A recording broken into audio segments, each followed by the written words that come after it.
देखिए, जो भी आत्मा होती है, हर आत्मा के हर आत्मा का कर्म अलग अलग होता है। हर आत्मा का कर्म अलग अलग होता है, और जो आत्मा जैसा कर्म करती है, परमात्मा उसको उसी तरह की संगति और उसी तरह के व्यक्ति का चुनाव करता है, उसी तरह की आत्मा का चुनाव करता है। तो देखिए, आत्मा सबसे महत्वपूर्ण बात यह है कि ये जान लेना महत्वपूर्ण है कि आत्मा का कोई लिंग नहीं होता है। ठीक है। अब पृथ्वी पे जब कोई जन्म लेता है तो वह अपने कर्मों के अनुसार स्त्री पुरुष बनता है। किसके अनुसार? जैसे पूर्व जन्म में जैसा वो कर्म किया रहता है, उसी के अनुसार वह स्त्री पुरुष बनता है। ठीक। जैसा आपका कर्म रहेगा, ठीक है, अगर आपका पुरुषत्व वाला कर्म रहा और परमात्मा ने उसके अनुसार व्यवस्था में आपके जो कर्म हैं, ठीक है, स्त्री जन्म लेना इतना आसान तो है नहीं, या पुरुष केवल पुरुष ही महान है ऐसा तो है नहीं। इस हो सकता है कि एक परमात्मा की नज़र में स्त्री जन्म लेना बड़ा महान हो, ठीक है, और पुरुष जन्म जो है लेना बड़ा कठिन, बड़ा जो है आसान हो। उसमें ये होता है कि स्त्री, परमात्मा जो व्यवस्था करता है वो ऐसी करता है कि आप कैसे उसको प्राप्त करोगे। तो ये भी हो सकता है कि स्त्री जन्म इसलिए देता है कि आप परमात्मा की तरफ जल्दी आकर्षित हो सको, जल्दी ही प्राप्त कर सको। और पुरुष को देख लो तो पुरुष अपने कार्य में, व्यवसाय में ज़्यादा लगा रहता है। ठीक है। तो ये नहीं कह सकते कि स्त्री महान है या पुरुष महान है, या स्त्री जो है बनाया है वह हीन भावना है, या पुरुष बना दिया तो बड़ा उच्च भावना है। ऐसा नहीं है, हम लोगों ने बनाया है, समाज के लोगों ने बनाया है, स्वार्थ सिद्धि के लिए लोगों ने बनाया हुआ है।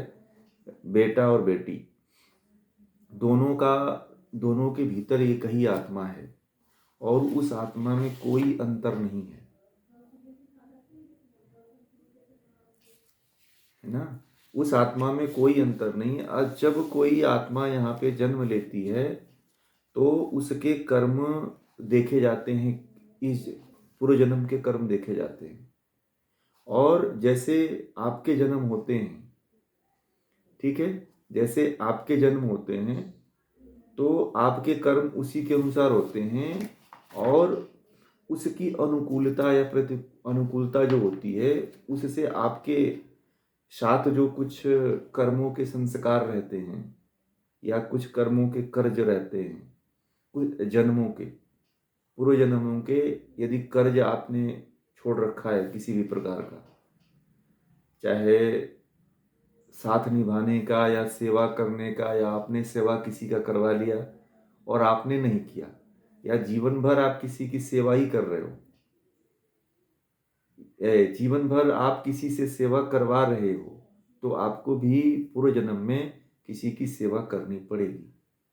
यदि आपने उसको बराबर नहीं किया, ये ऋण हो गया। तो इसीलिए कहा जाता है कि किसी भी प्रकार का कोई ऋण जीते जी नहीं छोड़ना चाहिए।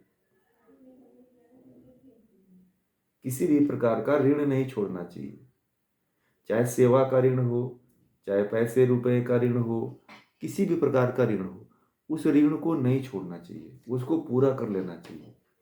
नहीं तो उसको चुकाने के लिए उस व्यक्ति से जिससे आपने फायदा लिया है, या उससे आपने जो कुछ धन के रूप में, शारीरिक सहयोग के रूप में, या मानसिक सहयोग के रूप में जो भी आपने लिया है, उस ऋण से उऋण हो जाना चाहिए, मतलब उस ऋण से मुक्त हो जाना चाहिए।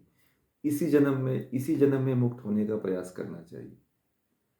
कहते हैं ना, किसी का कर्ज नहीं खा के मरना है, किसी का खा के नहीं मरना है, किसी को खिला के मरना है। तो यह भाव रखना चाहिए कि सेवा भाव, किसी की बहुत ज़्यादा सेवा नहीं लेना चाहिए, अपने ऊपर डिपेंडेंसी ज़्यादा दिखानी चाहिए। आप अपने खुद डिपेंड हो जाओ, अपने पे डिपेंड हो जाओ, किसी के ऊपर इंडिपेंडेंट मत हो, परतंत्र मत होइए। तो अगर आप डिपेंड होते हैं किसी के ऊपर तो आप उसके ऊपर कर्ज बन रहे हो और उसको कभी ना कभी चुकाना पड़ेगा। तो या तो स्त्री के रूप में, या तो बच्चे के रूप में, या तो किसी न किसी तरह से परमात्मा जो है उस ऋण को चुकाने के लिए जो है आपको स्त्री बना देता है, वो पुरुष बना देता है। वो व्यक्ति कहीं ना कहीं आपसे संबंधित होता है, परंतु ये नहीं होता है कि आपका पति ही होता है, ये नहीं होता है। हो सकता है कि वो पूर्व जन्म में आपका वो दास रहा हो, जिसने आपका पूरा सेवा किया हो, ठीक है, और आपने उसके बदले में कुछ ज़्यादा उसको उसके नहीं उसको प्रॉफिट दिया होगा, या उसको उसका जो कर्म है, जो करने का जो मेहनताना है, जो मजदूरी है, जो लेबर है, लेबर चार्ज है, उसको नहीं दिया होगा। तो उसको चुकाने के लिए आपको फिर पत्नी बनना पड़ता है, लड़की बनना पड़ता है, स्त्री बनना पड़ता है, ये सब निभाना पड़ता है। तो किसी का ऋण खा के नहीं मरना चाहिए, उसको पूरा कर लेना चाहिए इसी जन्म में। तो वो संबंध रहता है पूरे जन्म का, परंतु ये है कि पति का रहता है नहीं। लोग कहते हैं ना कि पति पत्नी का संबंध 7 जन्मों का होता है, ये पूरी तरह से गलत है। ये कहीं संबंध नहीं होता है। कोई कोई हर आत्म देखिए, आप आप हो तो आपके पति का कर्म आपसे मिलता है क्या, बोलो? मिलता है? एकदम नहीं मिलता है ना, एकदम नहीं मिलता है। तो क्यों नहीं मिलता है? क्योंकि जो संस्कार उसके संस्कार हैं वो पूर्व जन्म के कुछ और होते हैं, आपके संस्कार कुछ और होते हैं। बात समझ में आ रही है? परंतु ये होता है कि जब आप किसी के ऋण ऋण को खा लेते हो, ऋण का बोझ आपके ऊपर पड़ा रहता है, तो उसको चुकाने के लिए आपको पत्नी का रूप लेना पड़ता है। कोई मेल, विचारों का कोई मेल नहीं होता है, फिर भी आप पत्नी बनते हो। क्यों? क्योंकि आपने कहीं ना कहीं उसके उससे कुछ खाया हुआ रहता है, आप उसका ऋण रहता है, और उस ऋण को पूरे जीवन चुकाने में लग जाता है। इसलिए कहते हैं कि ऋण मत रखो किसी के ऊपर। बहुत अच्छा आपका प्रश्न है, क्योंकि ये बहुत से लोगों को नहीं पता है। सब लोगों को यही पता है कि हम तो सातों जन्म के साथी हैं। अरे सातों जन्म का इसी जन्म में तुम साथ नहीं हो, सातों जन्म को तो छोड़ दो। इसी जन्म में कोई मेल होने वाला ही नहीं, विचार मिलते ही नहीं है, भाव मिलते ही नहीं है। 10-15 दिन का अच्छा अच्छा, एक एक आध 2 महीने अच्छा चल जाता है, उसके बाद से तो बस खींच करके चल रहे हो, बस निभा रहे हो बस। समझ रहे हैं? तो ये जन्म का रिश्ता थोड़ी है, ये तो ये एक एक महीने 2 महीने बाद खत्म हो जाता है।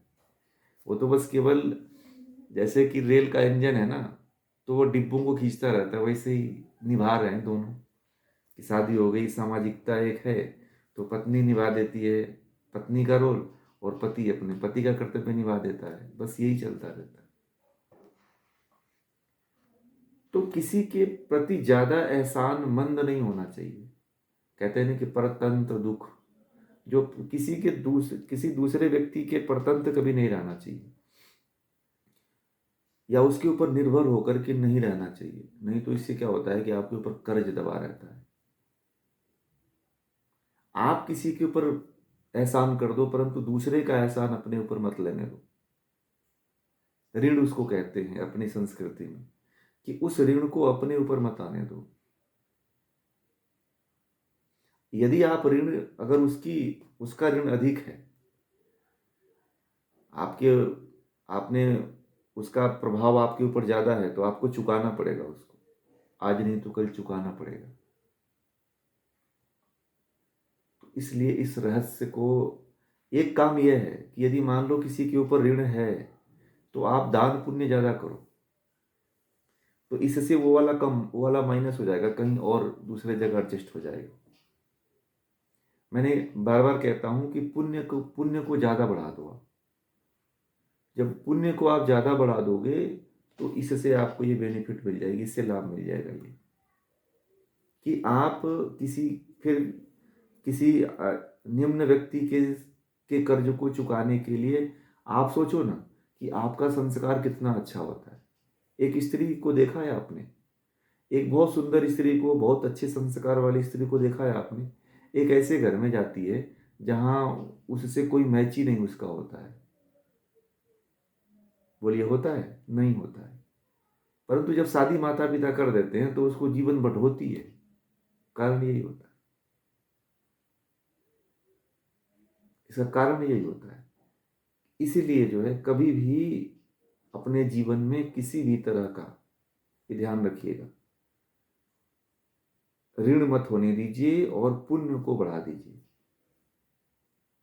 पुण्य को आप जितना बढ़ाएंगे, पुण्य को जितना आप अग्रसर करेंगे, पुण्य को जितना आप ले जाएंगे आगे, पुण्य उतना ही बढ़ता चला जाएगा आपका, और फिर आपके ऊपर किसी का ऋण नहीं रहेगा। ठीक है?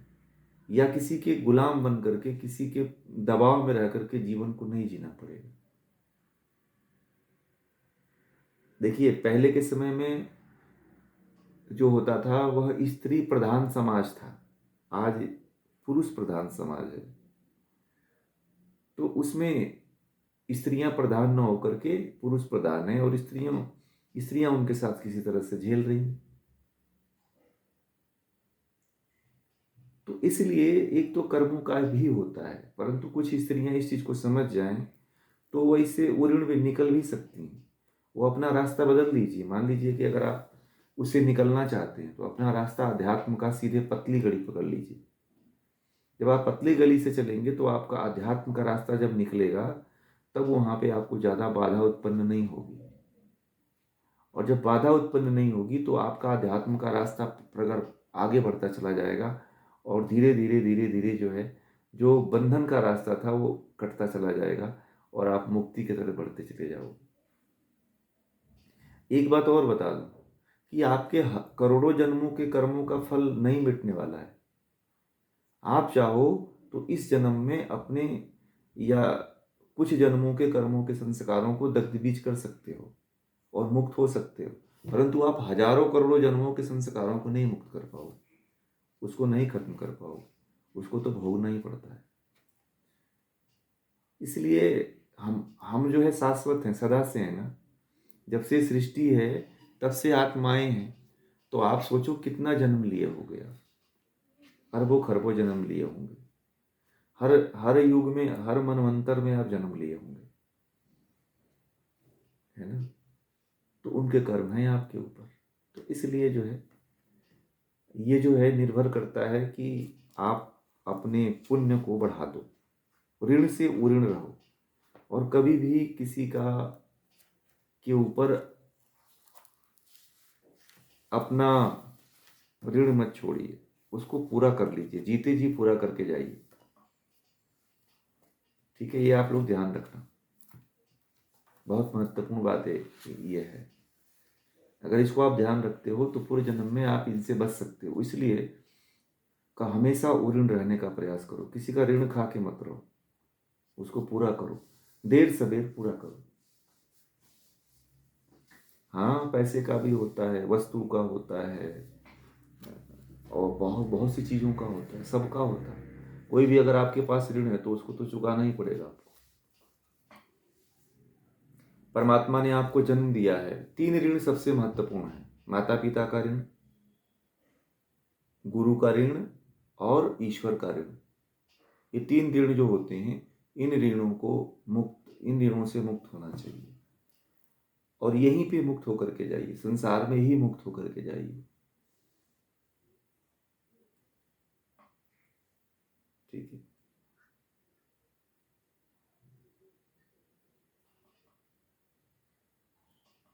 कौन कहता है भाई कि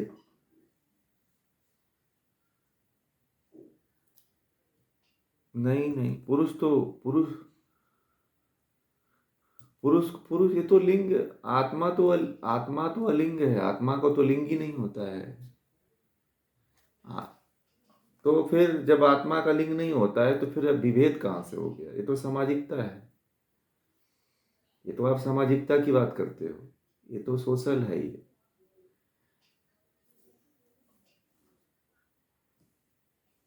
नहीं, ऐसा नहीं, मैंने क्या बोला अभी, इनका प्रश्न यही तो था।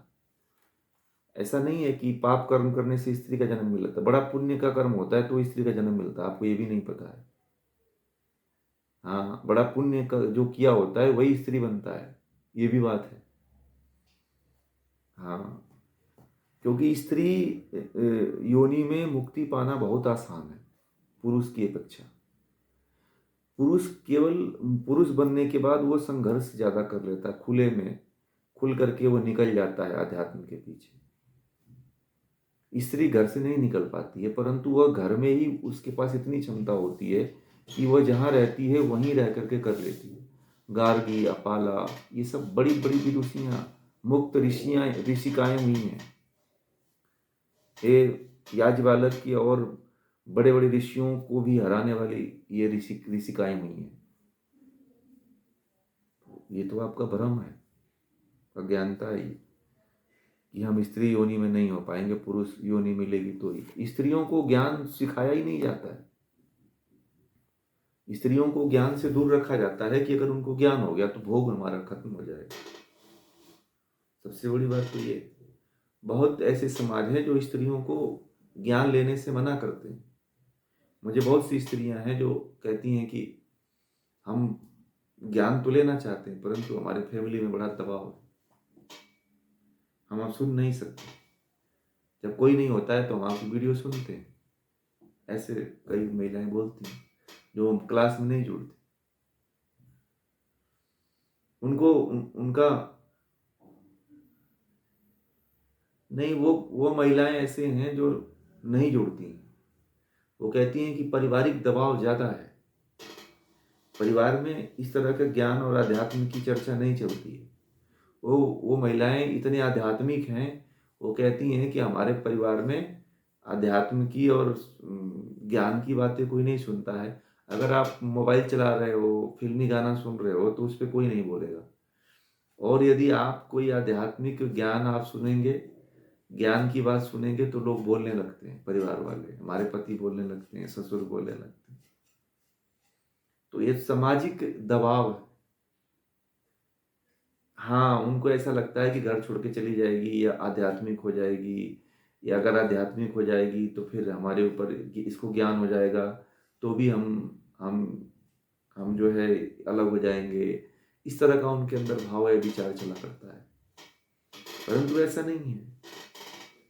स्त्री जितना मैनेज कर सकती है, पुरुष कभी बिरला ही कोई पुरुष होगा जो मैनेज कर पाए। स्त्री के अंदर जितना मैनेज करने की कला है उतना पुरुष के पास नहीं है, समझ रहे हैं?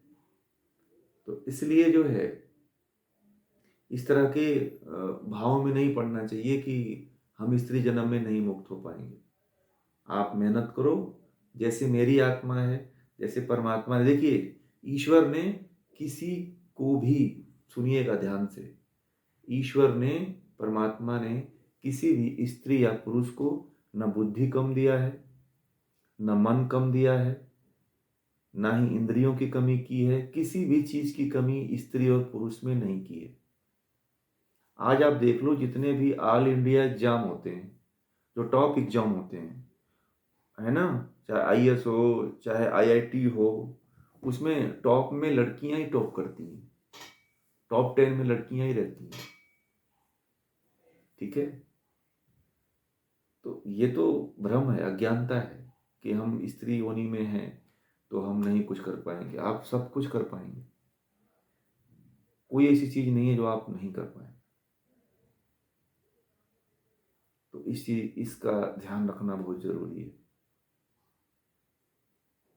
कि इसी जन्म में आप चाहे तो सब कुछ कर सकते हो। स्त्री जितना आध्यात्मिक हो सकती है उतना पुरुष नहीं हो पाता है, क्योंकि पुरुष को बहुत झंझटें होती हैं, सामाजिकताएं होती हैं, राजनीतिक मुद्दे होते हैं, और भी बहुत सी समस्याएं होती हैं। ठीक है, परंतु स्त्रियों को भटका दिया गया है। स्त्रियों को आध्यात्म की बातें नहीं सिखाई जाती है, नाच गाने की, फिर गाने की, यही सब बातें सिखाई जाती है, समझ रहे हैं? इसलिए स्त्रियों को लगता है कि हम आध्यात्मिक हो ही नहीं पाएंगे। हमको अधिकार दिया ही नहीं गया है। ये कुछ वर्षों गुलाम होने के कारण अभी स्त्रियों को ऐसा नहीं हुआ है, नहीं तो पहले की जो स्त्रियां थी वो बड़ी विद्वान हुआ करती थी। क्या माता सीता जो है मुक्त नहीं हुई थी? ये लोग सब मुक्त थे, ये भी मोक्ष में गए थे। तो क्या ये लोग, इनको दबाव कोई था? नहीं, कोई दबाव था। ये भी ज्ञान, इनको भी ज्ञान था, जितना पुरुष को ज्ञान, जितना भगवान राम को ज्ञान था उतना सीता को भी ज्ञान था। तो ये है, कुल मिलाकर के बात ये है कि अपने अंदर हीन भावना नहीं रखनी, आपको कर्म करते जाना है। साधना हो चाहे मोक्ष हो, ये कोई नहीं कह सकता है कि आप इसी जन्म में, आपको अगले जन्म, ये स्त्री जन्म में नहीं होगा। मैं तो बार बार बोलता हूँ, स्वामी राम तुलसीदास जी कहते हैं कि स्त्री जितना जल्दी परमात्मा को वर्ण कर सकती है, प्राप्त कर सकती है, उतना पुरुष नहीं कर पाएगा। समझ रहे हैं? क्योंकि स्त्री जो है जितना अनुकूलित है परमात्मा के भाव में विभोर होने के लिए, मिलने के लिए, उतना पुरुष नहीं प्रयत्न कर पाता है। पुरुष रो नहीं पाता है, पुरुष अपनी भावनाओं को व्यक्त नहीं कर पाता है, स्त्री उसको व्यक्त कर लेती है। परमात्मा तक स्त्री पहुंच सकती है क्योंकि वह अपनी भावनाओं को व्यक्त कर सकती है परमात्मा के सामने। स्त्री यदि पुरुष को रिझाने में अपनी ताकत को छोड़ दे तो परमात्मा को बहुत जल्दी प्राप्त हो जाएगी। परंतु आजकल की स्त्रियां किसी दूसरे को अटैक्ट करने में लगी हुई है। सबसे बड़ी समस्या तो ये है, किसी दूसरे को न रिझा करके आप परमात्मा को रिझाना शुरू कर दीजिए, देखिए जल्दी ही परमात्मा प्राप्त हो जाएगा आपको। स्त्रियां दूसरे को प्रसन्न करना चाहती हैं, अपने प्रसन्न की उनको ख्याल नहीं होता है। स्त्रियां दूसरे के लिए ज्यादा कर जाती हैं, अपने लिए कुछ नहीं करती हैं। इसीलिए आज स्त्रियां पीछे रह गई। स्त्री जिस दिन अपने लिए सोचने लगे, जिस दिन अपने ज्ञान को बढ़ाने लगे, जिस दिन अपने विद्या को बढ़ाने लगे, ज्ञान लेने लगे, तो स्त्री बहुत आगे निकल जाएगी, पुरुष से बहुत आगे चली जाएगी। और आने वाले समय में हो सकता है कि स्त्रियां ही अध्यात्म का नेतृत्व भी करें, ये भी हो सकता है। मैं बता रहा हूं कि भारत में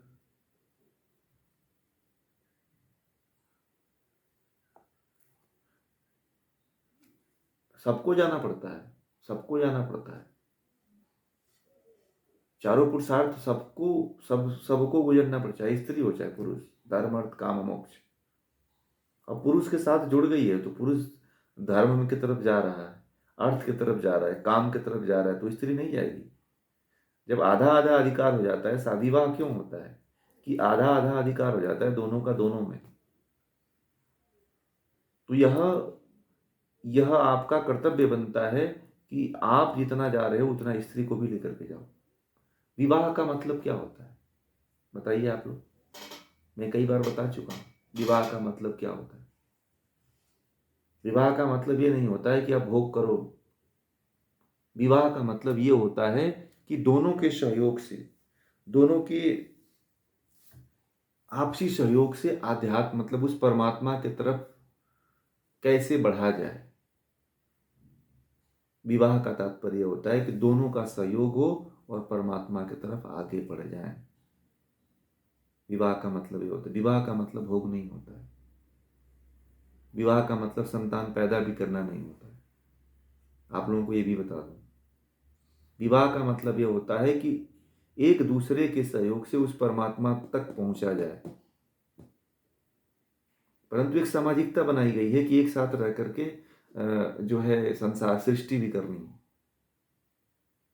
ठीक है, पहले ये बताइए, पहले तो अमैथुनी सृष्टि थी।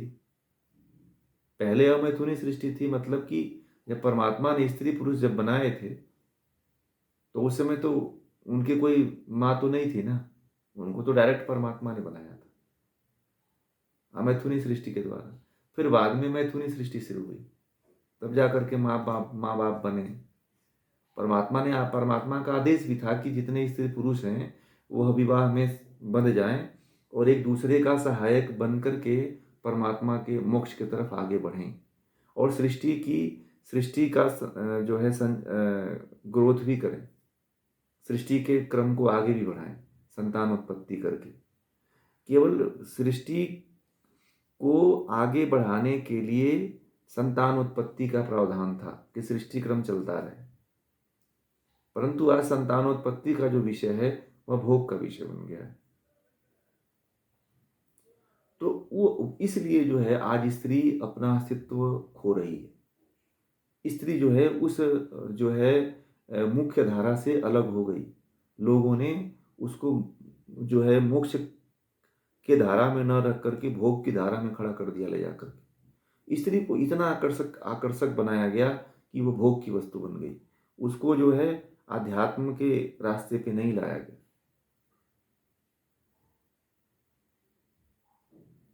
परंतु जो स्त्रियां इन चीज को आने वाले समय में देखिएगा, मैं बता रहा हूं, कुछ वर्षों कुछ दिनों के बाद स्त्रियां ही आध्यात्म में सबसे आगे होंगी, क्योंकि पुरुष तो अपना मुख मोड़ चुका है आध्यात्म से। पुरुष तो अध्यात्म में कोई 1-8% लोग, 2% लोग जुड़ पाते हैं।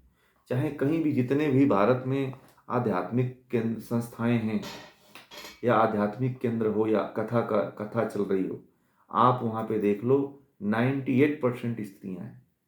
बता दो 2% पुरुष पहुंचते हैं। बोलिए, मैं सही बोल रहा हूं कि झूठ बोल रहा हूं? आप कह रहे हैं ना कि स्त्रियां जो है स्त्रियां ही सबसे अधिक हैं, परंतु स्त्रियां हर संस्थान में कहीं भी चले जाओ, स्त्रियों का ही प्रभुत्व सबसे अधिक है। जितने भी आज आश्रम चल रहे हैं, बोलिए बोलिए, जितने भी बड़े बड़े आश्रम चल रहे हैं, उन आश्रमों को जो चलाने वाली हैं वो स्त्रियां हैं। बड़े बड़े जो योग केंद्र चल रहे हैं या बड़े बड़े जो संस्थाएं चल रही हैं, उनमें सबसे बड़ी सहभागिता स्त्रियों की है। पुरुष तो मैं बोल रहा ना आपको 2% बस पहुंच पाता है अध्यात्म। आने वाले समय में देख लेना, पुरुष की प्रजाति जो है ना पीछे रह जाएगी आध्यात्म से। स्त्रियां अध्यात्म की प्रधान बनेंगी, क्योंकि स्त्रियों का जो रुख है वह वास्तव में अध्यात्म की तरफ है। क्योंकि स्त्रियों को भोग की दृष्टि से देखा जाता है, और स्त्री भोग की तरफ नहीं आकर्षित होती है, वह योग की तरफ जाना चाहती है। समझ रहे हैं? सबसे महत्वपूर्ण बात तो ये, परंतु समाज में ऐसे ऐसे धूर्त लोग पड़े हुए हैं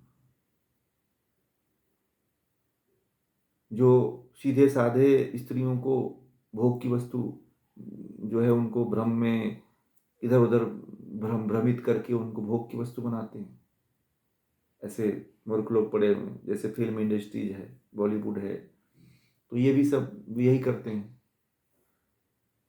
जितना मतलब उनको उनके उनके उनसे उनके अस्तित्व को बुलाया जा सके, ठीक है, उनको पैसे के लिए जो है स्त्रियों के अस्तित्व को नष्ट किया जा रहा है। ये तमाम चीजें हैं, परंतु अगर स्त्री चाह दे तो उसे कोई अध्यात्म में पहुंचने से नहीं रोक सकता है।